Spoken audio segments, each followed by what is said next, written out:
Ele é paulistano, formado em rádio, TV e multimídia pela Universidade Metodista de São Paulo. Tem pós-graduação em Teorias e Práticas da Comunicação pela Casper.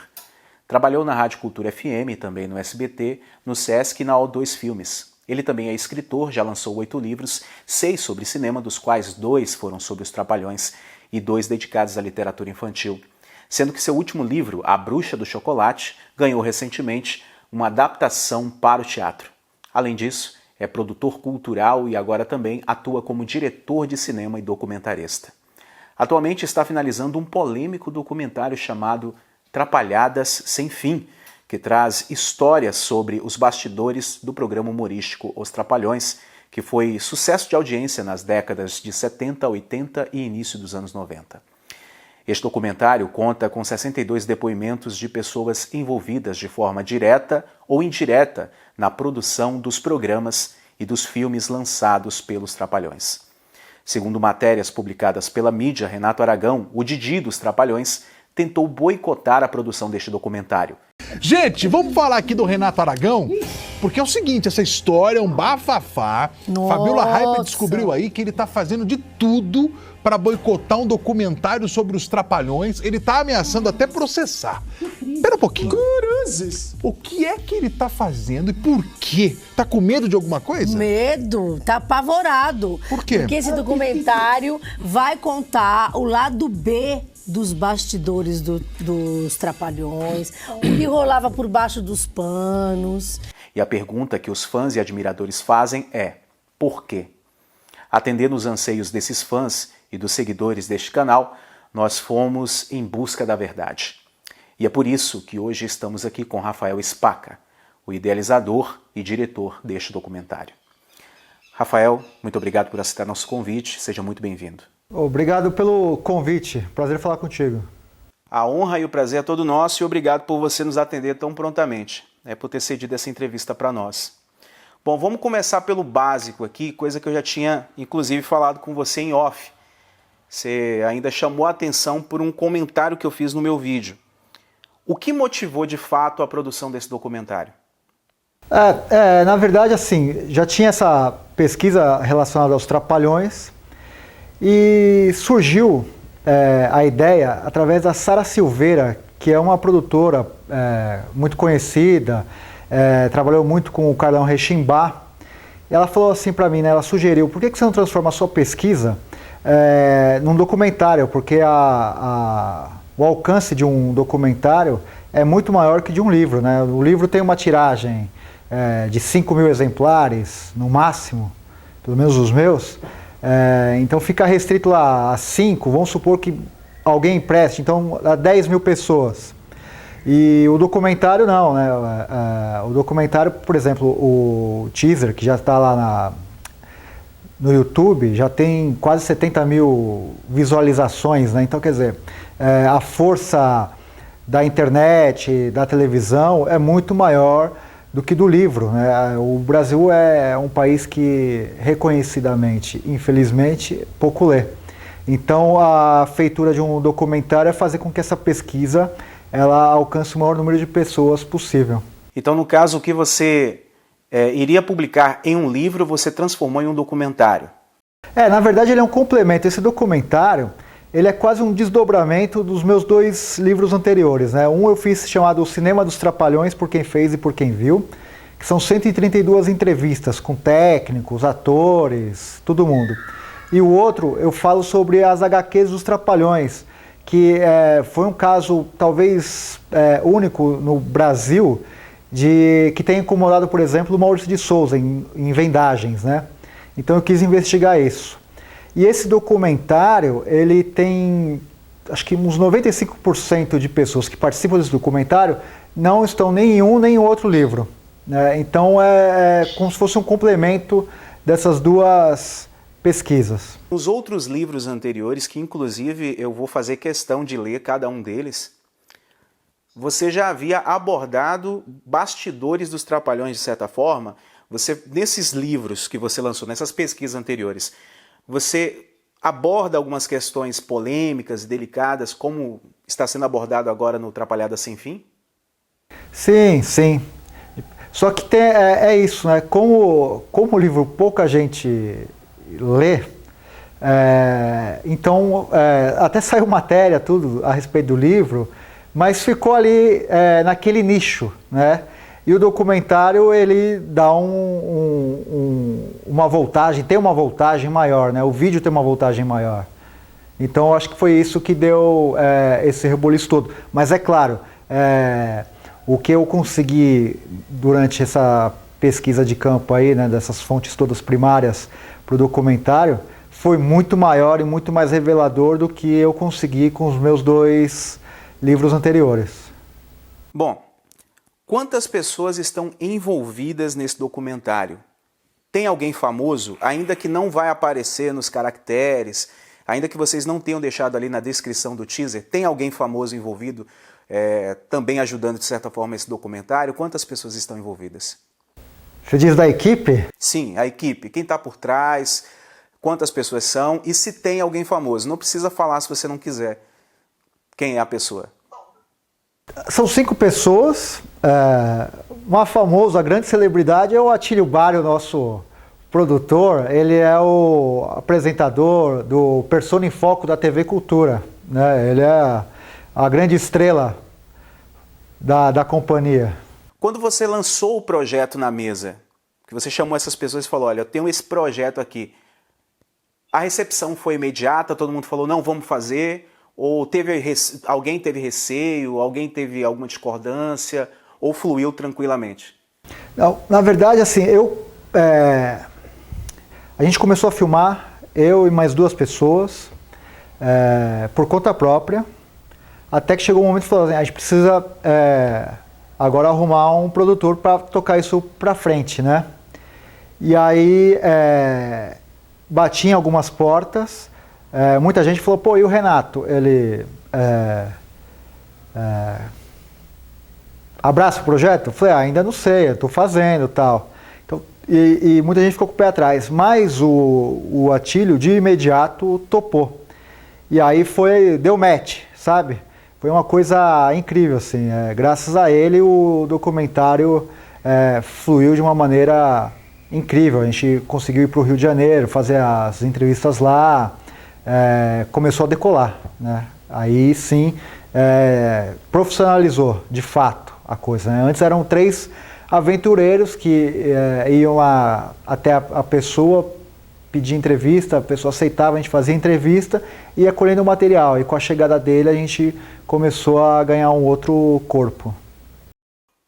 Bom, se você me permite aqui um comentário, inclusive eu falei isso com você em off, mas eu acho importante as pessoas ouvirem isso. Pelo menos pelo teaser, né? Estou dando uma opinião aqui como profissional, que entende um pouco, pelo menos um pouco de audiovisual. A produção do documentário é o que eu chamo de feijão com arroz muito bem colocado. Uma boa captura de áudio, uma fotografia muito bem trabalhada, mas com simplicidade.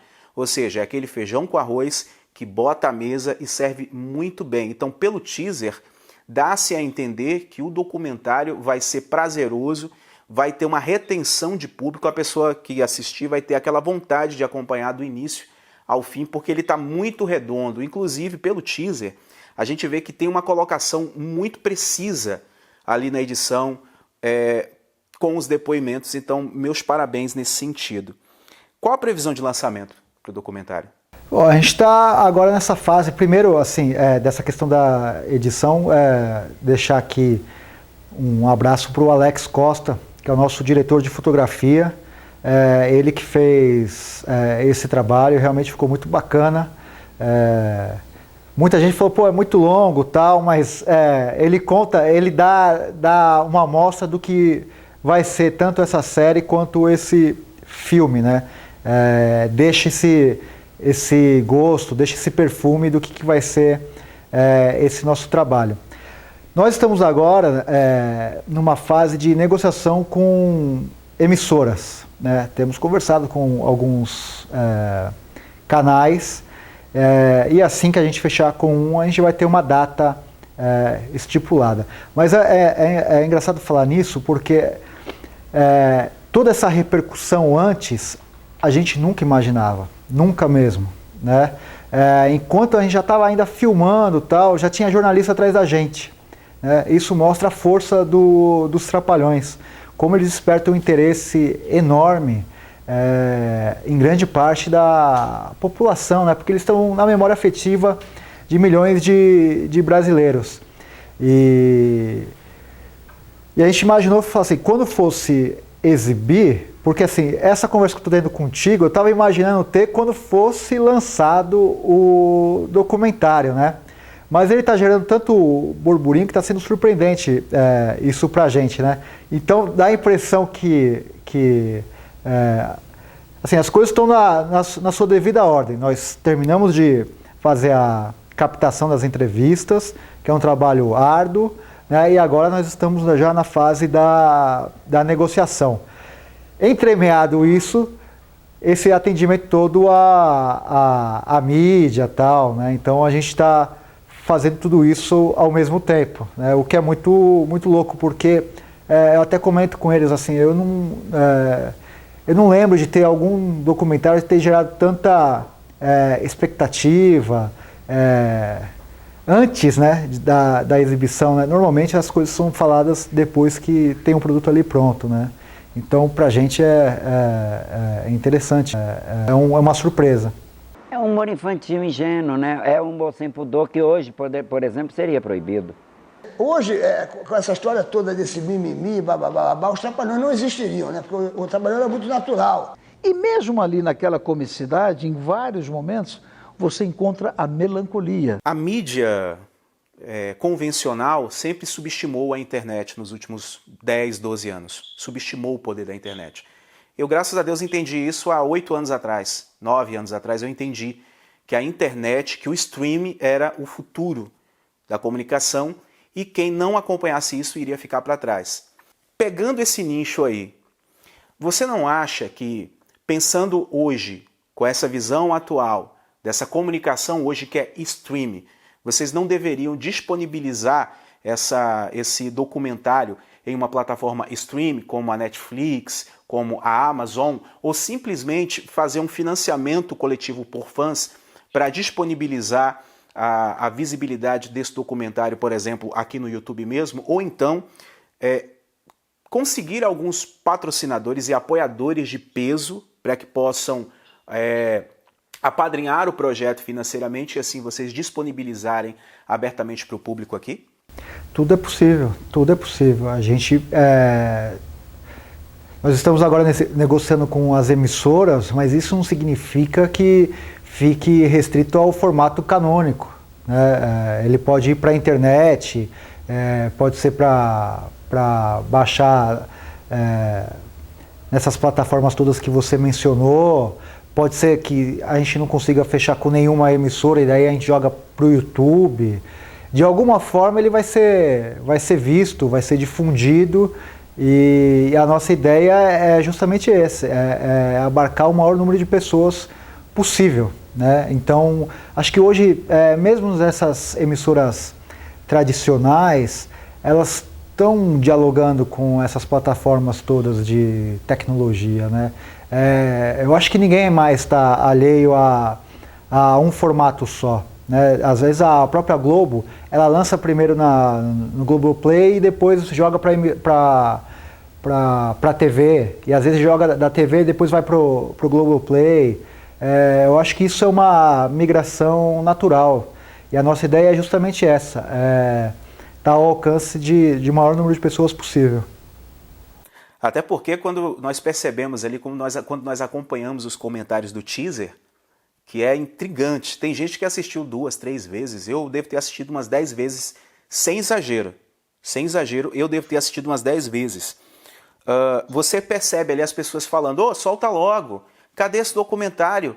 Ué, não, já acabou? Teve gente que pensou que o teaser era o documentário de tão bem feito que está. Tá? Agora, puxando aí esse assunto, né? Eu percebi que você estava acompanhando Dedé Santana em uma entrevista que foi lançada em 2016 no programa De Noite do Danilo Gentili. Dedé Santana e Rafael Spaca. Rafael, quantas pessoas você entrevistou para esse livro? Foram 132 pessoas. Dedé, quantos filmes foram dos Trapalhões? 22. Ele sabe 22. mais do que eu. Quem leu o livro foi um rapaz que trabalha comigo, é meu compadre. Sim. É o Vitor Lustosa. Aham. Ele leu e falou, Dedé, se prepara. Quando você lê esse livro, você vai se emocionar. Qual é a sua relação com o Dedé Santana? Bom, admiração total, né? É um cara que eu sempre fui um cara que quem estava sempre à margem, eu já tinha uma simpatia por essa pessoa, né? Eu sempre tive isso assim em mim. E era engraçado que todo mundo falava, o Dedé é o mais sem graça dos 4. Mas eu sempre enxergava nele o cara mais importante, porque ele fazia aquela mecânica toda funcionar, né? Ele era uma escada de 3. Sendo escada de 1 já é difícil, imagina de 3, né? E desprovido na televisão e no cinema de qualquer ego, né? Porque você tem que fazer um trabalho para os outros 3 brilharem, né? Se a gente for fazer uma analogia no futebol, é aquele volante lá que carrega o piano, desarma, dá carrinho, fica com o uniforme todo sujo lá de barro, dá o passe pro artilheiro, o artilheiro faz o gol, corre sozinho pra torcida, né? E o cara fica ali e tal, vibra, mas volta pro meio de campo e tal. O Dedé é mais ou menos isso, assim. E ele me deu a honra de, quando eu lancei o livro do Cinema dos Trapalhões, no Rio de Janeiro, nós dividimos a mesa de autógrafo. Depois nós fomos lá no Danilo Gentili para divulgar esse mesmo livro. No Persona em Foco, que agora do Atílio, ele foi homenageado, deve ir ao ar agora final de setembro, começo de outubro. Eu sou um dos entrevistadores do Dedé, que recebeu uma linda homenagem da TV Cultura, uma linda e justa homenagem. Enfim, tem uma relação de admiração profunda por ele, né? Estávamos até pensando junto com o Vitor Lustosa, escrever a biografia do Dedé, né? Mas eu acho que diante dessa polêmica toda aí do documentário não vai mais rolar. Acho que abortou essa ideia. Bom, você falou aí da sua proximidade profissional com o Dedé. Vocês são amigos íntimos? Não.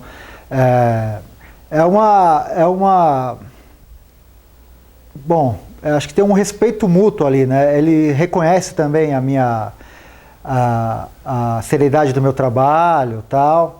E eu admiro ele pela trajetória dele, mas assim, não é de frequentar casa, nada, tem uma distância regulamentar, né? Segundo a publicação da revista Veja em seu site, o Dedé não participou do documentário dando depoimentos. Isso procede e por que o Dedé não participou gravando vídeos? Ele assinou uma carta de apoio ao documentário, acho que foi isso que a matéria falou, né?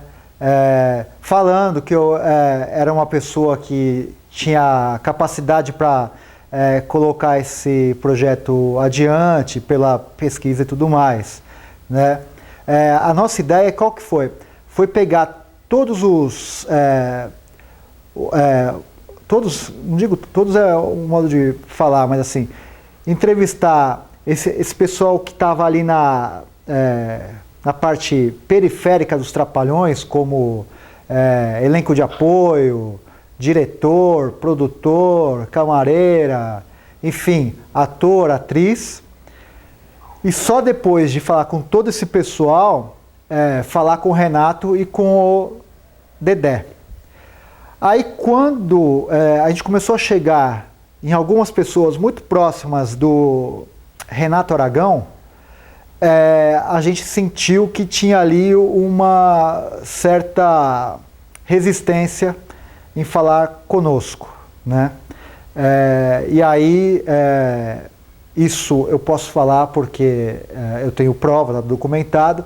Por exemplo, eu pedi uma entrevista para a Xuxa, falei com a assessora de imprensa dela, e aí quem responde o e-mail que eu mandei para a assessora da Xuxa foi a Lilian Aragão, né? Então, a esposa do Renato. Então o que acontece? Ela deve ter falado, tem um cara me procurando para dar uma entrevista, tal. E aí ela falou, não fala com esse cara. E ela me respondeu falando, não é para você fazer o documentário, não sei o quê, blá, blá, blá. E a gente falou, não, como não pode fazer o documentário, né? Ela não é a dona da história. Então, eu vi que não ia mais conseguir falar com a Xuxa. Daí a gente estava quase certo com o Roberto Guilherme, a gente também não conseguiu. E aí, depois, o Dedé também não topou falar, né? E a gente sabe que foi por influência do Renato. Veja bem, o que você sabe da relação entre Dedé Santana e Renato Aragão hoje? Como eles estão hoje? O que você sabe sobre isso? Eles são amigos, né? Foram parceiros de trabalho. E o Dedé mesmo fala isso, que o Renato ajudou ele em diversas oportunidades, em vários momentos difíceis. E a gente entende o lado do Dedé. Eu não tenho mágoa, não tenho raiva, não tenho nada do Dedé. Eu, se fosse o Dedé, faria a mesma coisa, entendeu? Entre fazer o documentário, dar o depoimento para mim e causar uma cisânia com o Renato, que ajuda ele e tudo mais, claro que ele tem que ficar do lado do Renato, né? O que ele vai ganhar falando comigo? Absolutamente nada. Agora tem algo interessante aqui que eu quero enfatizar, o Rafael. Em seu canal do YouTube, seu canal pessoal com o nome Rafael Spaca, tem um vídeo, que é uma palestra de mais de 1 hora de duração com o Dedé Santana. Com algumas pessoas ali e tal, fazendo perguntas, ele respondendo e ele contando várias histórias. Eu assisti esse vídeo umas 2 vezes. E em um trecho do vídeo, ele desmente algumas afirmações ditas pelo Renato Aragão. A história que é conhecida é que você trouxe o Mussum. Em algumas entrevistas o Renato fala que ele que trouxe o Mussum. Não foi. Não é sério. Isso é mentira, não é verdade. O que você sabe sobre isso? Eu falo isso porque assim, eu estou montando um livro que vai ser uma espécie de biografia dos Trapalhões, do quarteto. Então eu tenho lido diversas matérias, né? E uma delas o Renato fala que foi ele que trouxe, isso está documentado. E quem fez essa pergunta fui eu mesmo nessa palestra, que eu fiz a mediação e tal. Eu falei, o Renato disse que foi ele. Ele falou, não foi, né? Mas é isso, né? Tem uma frase do Ivan Lessa que ele fala que a cada 15 anos o brasileiro esquece o que aconteceu nos últimos 15 anos, né? Então, com essa falta de memória, as pessoas romanceiam um pouco, né? Então, por exemplo, se o Mussum fosse fosse ruim para os Trapalhões, ninguém queria ser o pai da criança, né? Como ele virou esse ícone cult, todo mundo quer falar, fui eu que trouxe o Mussum. É igual aquele gol do Pelé, que eles falam que foi o gol mais bonito que tem na Rua Javari, que ele fez um golaço e tal. Não tem imagem desse... Roubaram, acho que essa imagem e tal. E tem um monte de gente que fala que assistiu esse gol. E a Rua Javari cabe 5 mil pessoas, né? E tanta gente que viu, parece que a Javari era do tamanho do Maracanã, assim, né? Todo mundo fala que estava ali no dia, tal, que viu. Então, como não tem isso registrado, essa história documentada, cada um fala o que quer e o documentário está aí para isso, né? Para falar, não, o pai da criança sou eu. Inclusive, do Zacarias, eu entrevistei a viúva dele, a Selma Lopes, também não é tão verdadeiro como falo, não, essa história que foi o Renato que trouxe o Zacarias, ela conta isso. Era sobre isso que eu ia te perguntar, porque, assim, como você escreveu 2 livros, é muita coisa, está produzindo um documentário, então você tem muito material de pesquisa. Você teve acesso a pessoas importantes ligadas aos Trapalhões. Então, baseando nesse acesso que você teve a essas informações, na sua opinião, você acredita na versão do Dedé ou na versão do Renato Aragão? Então, diante das pesquisas todas, na versão meio do Dedé e meio que a gente vai contar, né? A questão do Mussum foi assim, quem descobriu o Mussum, na verdade, foi o Chico Anísio, né? que ele começou a trabalhar na escolinha do professor Raimundo e tal. O apelido veio do Grande Otelo. E aí o Jair Rodrigues falou pro Dedé, falou, meu, tem um crioulo muito engraçado lá nos originais do samba e tal. Aí o Dedé foi lá ver e realmente gostou dele, e indicou e trouxe pros Trapalhões. E do Zacarias, o Renato conta que assistiu ele no Café Sem Concerto e tal, né, mas foi uma indicação. Não foi assim, ele trouxe, mas não foi o Renato que viu tal, foi alguém que indicou, como o Jair Rodrigues indicou o Mussum pro Dedé, o Zacarias foi uma indicação da Selma Lopes, né? Foi a Selma Lopes que indicou o Zacarias pro Renato. E onde Dedé Santana entra nessa questão de trazer o Zacarias para os Trapalhões? Nenhuma. Mas muitas vezes ele fala isso, viu? É que, assim, nessa pesquisa que eu estou fazendo, tem uma hora que diz uma coisa, tem hora que diz outra, não é muito... Mas tem hora que ele fala que não foi ele que trouxe, tem hora que ele divide os louros com o Renato e tal. É confuso, mas assim, no documentário a gente vai tentar esclarecer de uma vez por todas como que foi esse ingresso tanto do Mussum quanto do Zacarias. Rafael, eu vou entrar aqui agora em um ramo um pouco mais espinhoso. Eu separei aqui alguns prints de alguns comentários de pessoas em meu vídeo, onde eu fiz a matéria sobre o documentário de vocês. E eu quero ler aqui para você alguns desses comentários. Uma pessoa disse o seguinte: realmente tive uma experiência, falando sobre o Renato Aragão, esses comentários. Realmente tive uma experiência com ele. Fui fazer uma reportagem, ele é um cavalo arrogante e não chega perto dos fãs. Outro relato diz o seguinte: quando era criança, provavelmente uns 6 anos de idade, estava jantando com os meus pais numa churrascaria na Barra da Tijuca. O Didi era um grande ícone da minha infância. Meus pais, até então, me encorajaram de pedir um autógrafo, e eu fui lá. Ele estava numa mesa com algumas pessoas. Quando pediu o autógrafo, ele mal me olhou, bateu na mesa e mandou os seus seguranças me tirarem perto dele, resmungando. Já não se pode mais comer em paz? Meus pais ficaram indignados, mas nada puderam fazer. Eu, na época, não entendi muito bem o que estava acontecendo. Continuei vendo seus filmes e rindo de suas palhaçadas, mas essa cena realmente nunca esqueci. Mais um. Esse trapalhão de bom moço não tem nada. Trabalhei no condomínio dele numa empresa de segurança e posso te falar com convicção, ele é e um palavrão. Mano, se qualquer funcionário pede a ele autógrafo ou tirar uma foto, o cara mandava embora. O segurança que ficava em frente ao condomínio dele era obrigado a ficar 12 horas em pé, sem água. Existem outros aqui, só mais um. E a sacanagem que ele fez com Beto Carreiro, que os levou para os Estados Unidos, e o Renato Aragão deu um pontapé nele e assinou com a Globo. Muita história de sacanagens desse senhor. Tem mais uma pessoa relatando uma experiência aqui. Infelizmente tem uma experiência com ele, na verdade minha mãe. Quando eu era criança, eu e minha família estávamos num shopping no Rio de Janeiro e minha mãe o viu numa livraria e foi pedir foto ou autógrafo para dar para a gente. Ele disse que além de negar, ela disse que além de negar o autógrafo, foi bem mal educado.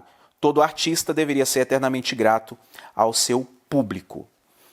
Veja bem, baseando-se nesses comentários, nesses depoimentos, qual sua opinião sobre esses relatos? E a pergunta é, algo parecido é relatado nesse documentário? Sabe que eu sempre falo que o Renato é um grande artista, um grande empresário, mas ele trabalha mal a imagem institucional dele. Acho que tem muito folclore, tem muita lenda, também tem muita invencionice, né? Eu tive o prazer, a honra de ser recebido por ele na casa dele quando eu fui entrevistá-lo para o meu livro, Cinema dos Trapalhões. Ele me recebeu muito bem, né? É claro que essas experiências aí que você mencionou podem ter acontecido ou não, porque às vezes tem muito também fake news, fruto de imaginação ou não. Eu não estou descartando nem invalidando isso. Então são coisas que eu não posso falar, porque assim, esse documentário ele tem um âmbito mais profissional, né? Falam dele profissionalmente, não pessoalmente, né? Como que ele lida com os fãs, isso não. Mas isso faz parte do trabalho dele, Rafael. Lidar com os fãs, o relacionamento com os fãs. A questão é, baseando nesses relatos que eu falei aqui, várias outras histórias que se ouve falar, algo parecido é relatado em seu documentário?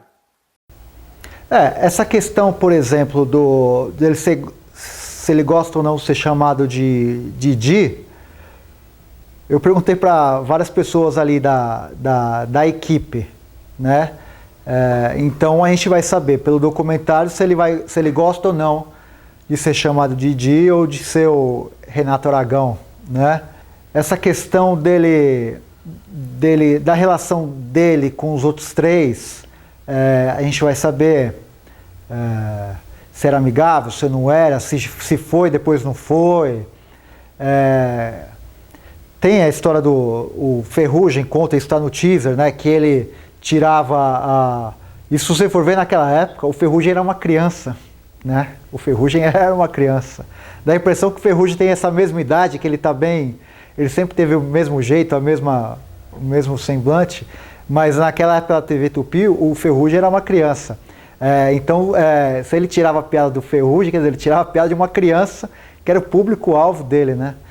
É uma coisa que realmente é desabonador, né? Entre outras coisas que a gente foi descobrindo lá, do José Lavini, que conta que ele entre 93 e 94, pede para tirar os outros dois, e aí a bronca cai pro Lavini, ele falou, você não vai assumir? Ele falou, não, isso aí uma hora eu falo, e não falou.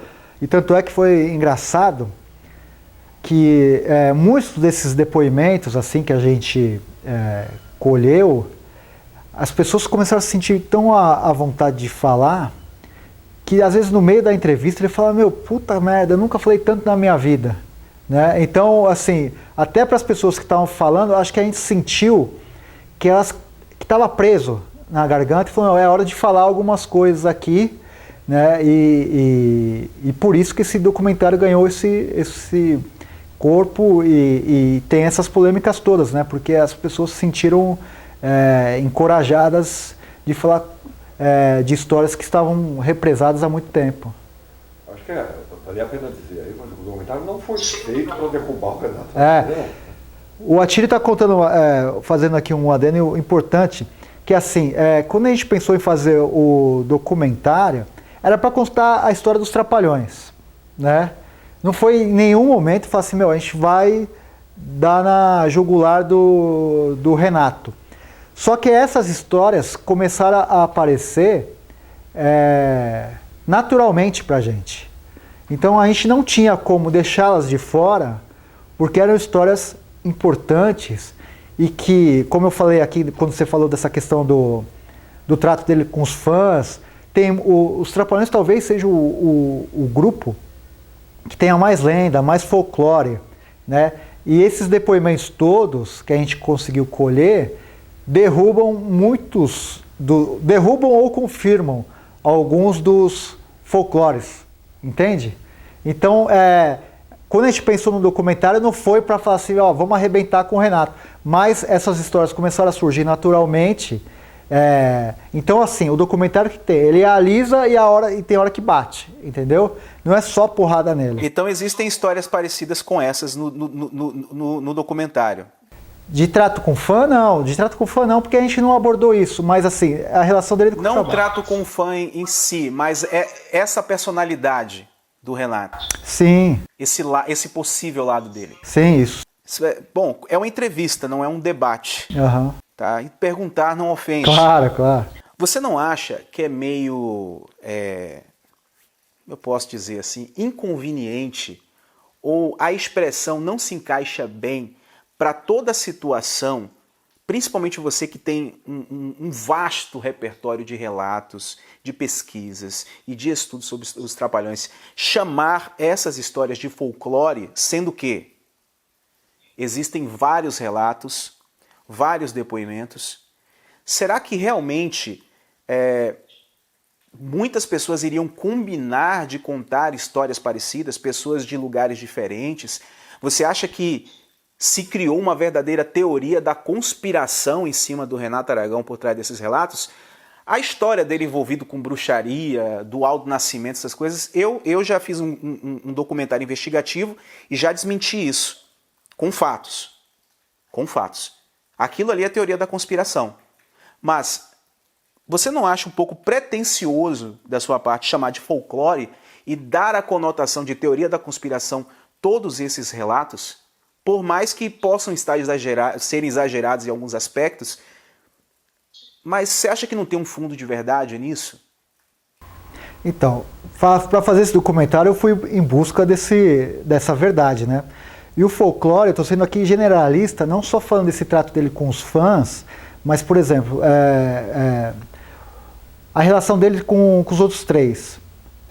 Não tinha, até hoje, alguém que chegasse e falasse, que conviveu com eles ali, né? E a gente no documentário não tem achismo, são testemunhas oculares. Então a gente conseguiu, com o documentário, ter alguém que vivenciou com esses caras por anos e falar, ó, isso eu vi, isso aconteceu porque eu estava lá, né? Então, esse folclore que eu estou dizendo é de uma maneira geral. Então, por exemplo, o Renato, ele é arrogante ou não?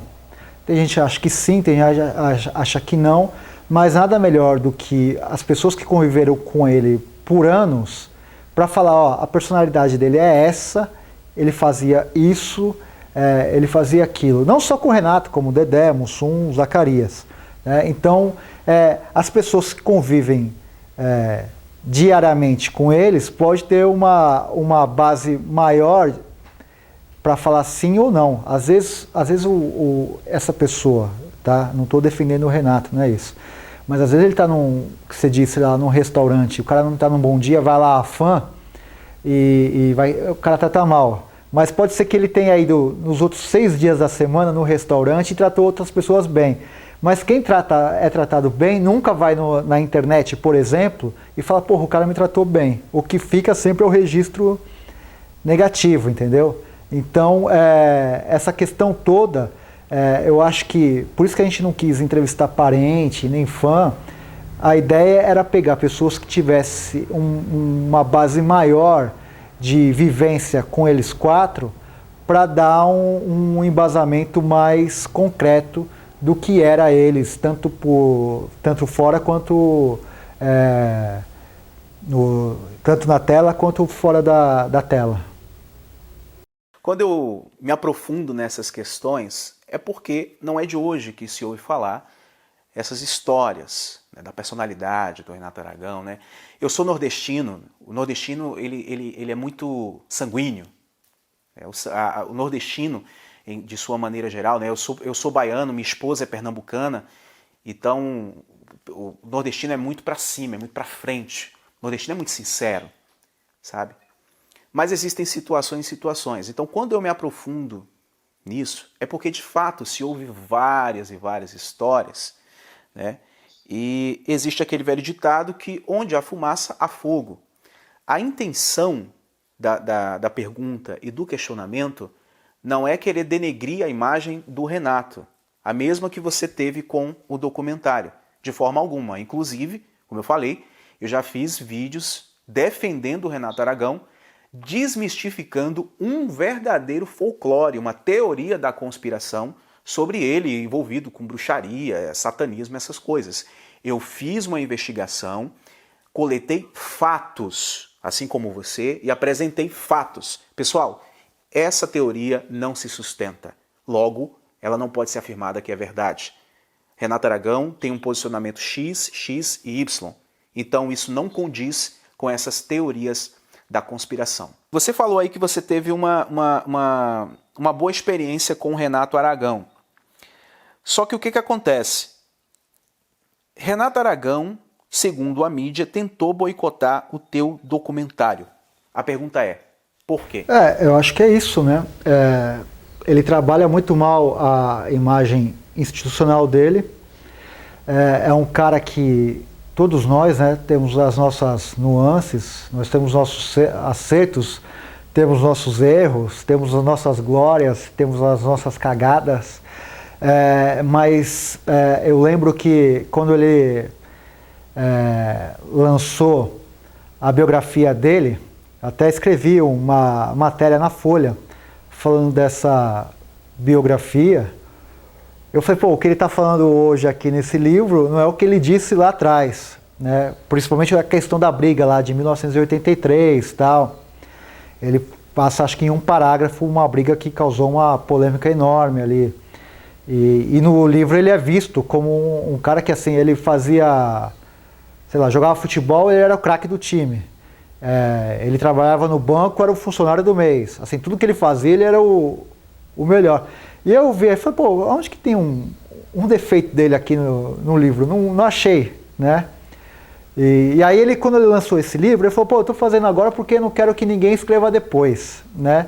Então ele tem essa questão de querer criar uma imagem imaculada dele, e uma outra questão é até ser um pouco autoritário e falar, eu faço e depois ninguém mais faz, né? Não é bem assim. Então, a ideia com esse documentário é humanizar a figura dos quatro. Mostrar seus erros e acertos, as derrapadas, as conquistas. Acho que isso que é a graça desse documentário. Então vai ter muita coisa que a gente vai se divertir, vai se informar, e tem coisas que a gente vai se decepcionar e até se identificar. Falar, o cara também erra, o cara também fez alguma coisa errada, cagada na vida. Acho que isso é bacana, né? Ninguém, não tem, se não fosse isso, tinha que fazer lá no Vaticano, né? Canonizar esses caras, mas ninguém que está aqui, que eu saiba, está nesse patamar de pedir aí a sua beatificação. Se eu não cuidei de mim, o erro não é do Renato, né? Se o Dedé não cuidou dele, não pode botar a culpa no Renato. O Renato cuidava dele. Mas como criança eu não entendia, porque eu tinha vários quadros cortados. Eu lembro de perguntar para o Wilson Vaz, que escrevia meus textos, falei, olha, mas a minha participação tá ruim. Ele falou, vem cá. E aí eu entrei na sala e ele falou, isso aqui todo de texto que eu faço para você, e o Renato não deixa passar. Quem não fez loucuras por amor? Aí eu diria uma coisa assim, com o maior carinho e o maior respeito ao Renato, eu diria assim, até Renato Aragão fez. E não foi o Didi Mocó, foi o Renato. E eu me senti muito chateado e constrangido, porque eu nunca poderia substituir um cara que era meu amigo. E eu fiquei num impasse muito grande. O programa caiu na mão dele exatamente para ele acabar com o programa. Foi o que ele fez. Mas aí já foi uma outra história do Renato não querer eles, né, e dizer que era eu que não queria. Tem depoimentos muito piores do que os últimos que nós vimos no teaser? Sim ou não? Tem. Não tem assim, como que eu posso dizer? Acho que as coisas que a gente vai revelar ainda não foram todas abarcadas assim na imprensa, entendeu? Não saiu tudo. Tem muito mais coisas, né? E essa é a graça. Eu não posso dar piores? Não posso dar spoiler do trabalho que a gente está fazendo. Não é um spoiler. Você vai estar instigando. Sim ou não? Tem coisa muito pior ou não? Tem. Claro que tem. O que você espera alcançar com este documentário? Não, contar a história deles, né? Não quero... eu sei que ele está putíssimo comigo, eu sei disso porque tem uma fonte fidedigna que falou, ele tá puto com você e tal. Eu, sinceramente, eu não gostaria que ele ficasse, porque assim, se fosse ele, eu ia gostar de alguém tá fazendo um documentário que contasse a história de um grupo que ele liderou, né? E daria esse depoimento, né? Eu até faço de novo, antes que a gente comece a editar, de ele me receber na casa dele, né? Porque era legal ter esse contraponto dele no documentário. Mas se não tiver, mesmo assim a gente vai exibir. A nossa ideia é contar a história dos Trapalhões, né? Ele falou que vai fazer um outro, e certamente ele vai fazer um para talvez rebater esse, né? Mas assim, o que é válido num país que era conhecido como um país sem memória é a gente salvaguardar essa memória que nós fazemos parte. Não existe nenhuma espécie de satisfação pessoal, nenhuma espécie de expectativa financeira ou algo do tipo, ou uma realização profissional da tua parte com a produção deste documentário? Não tem nada desse tipo? Não, assim? Ninguém quer ficar milionário, ninguém quer ganhar Oscar, prêmio, nada. A ideia é contar a história, né? E para a gente contar a história, a gente editou e agora a gente quer compartilhar isso com todo mundo. É isso, entendeu? Juro assim, a gente não imaginava que ia ter essa repercussão, receber o Kikito, nada disso, entendeu? É contar a história. Essa é a ideia, contar a história. Não tem nenhum juízo estético, vamos fazer aqui um negócio para ganhar prêmio, nada. É contar a história dos Trapalhões, que acho que tem muita geração, essa geração depois dos anos 2000, não fazem nem ideia do que, apesar dessas reprises todas, mas muita gente não conhece, fazer com que as pessoas conheçam, as pessoas que não conhecem, conhecerem, e as pessoas que acham que conheciam, vão conhecer melhor ainda depois desse documentário. Se o Renato Aragão mover uma ação contra você, você acha que você está amparado juridicamente para lidar com isso? Você acha que você tem amparo? Você acha que você está pecando em alguma coisa? Cara, boa pergunta essa, hein? Boa pergunta. Na minha opinião, eu acho que não tem por que ele me processar, tá? Ou nos processar, não tem por quê. Nós estamos contando uma história de pessoas que foram testemunhas oculares da história dele, viram aquilo. Então são relatos de pessoas que vivenciaram aquilo. Daí agora eu rebato. Você acha que ele me processaria por quê? Eu não vejo sentido, não vejo aonde que ele poderia entrar com uma ação, tal, por isso. O que você planeja para o futuro? Você vai continuar fazendo trabalho sobre os Trapalhões? Inclusive, dei uma sugestão para você, inclusive, aí, né? Produzir talvez uma coisa procurando o relato desses fãs, algo do tipo. Mas você já planeja produzir algo para o futuro sobre os Trapalhões? Você tem outras perspectivas de trabalho? Depois desse documentário, o que você vai fazer da vida? Então, a ideia é lançar esse documentário. Já estou em pré-produção de outro, contando a história do grupo Dominó. Já começou o trabalho de pesquisa e tal. E tenho esses outros 2 livros que eu estou já em fase final, que é essa biografia dos Trapalhões. E a minha ideia é antes fazer dessa pesquisa a minha tese de mestrado e depois só lançar depois de concluída essa tese. Rafael, parabéns e muito obrigado por ter vindo aqui. Parabéns aí pelo seu trabalho. Legal falar contigo aqui do Trapalhada Sem Fim e continuar a pedir para o seu público nos acompanhar tanto no YouTube quanto no Instagram. Bom, pessoal, eu vou deixar aí na descrição do vídeo os links do canal Trapalhada Sem Fim, do Instagram, de demais redes sociais, para que vocês possam acompanhar. Tá? Tá? Se inscrevam no canal Trabalhada Sem Fim, ative o sininho para que vocês possam acompanhar a produção deste documentário. Rafael, parabéns, obrigado, e obrigado a você que ficou até o final dessa entrevista. Shalom.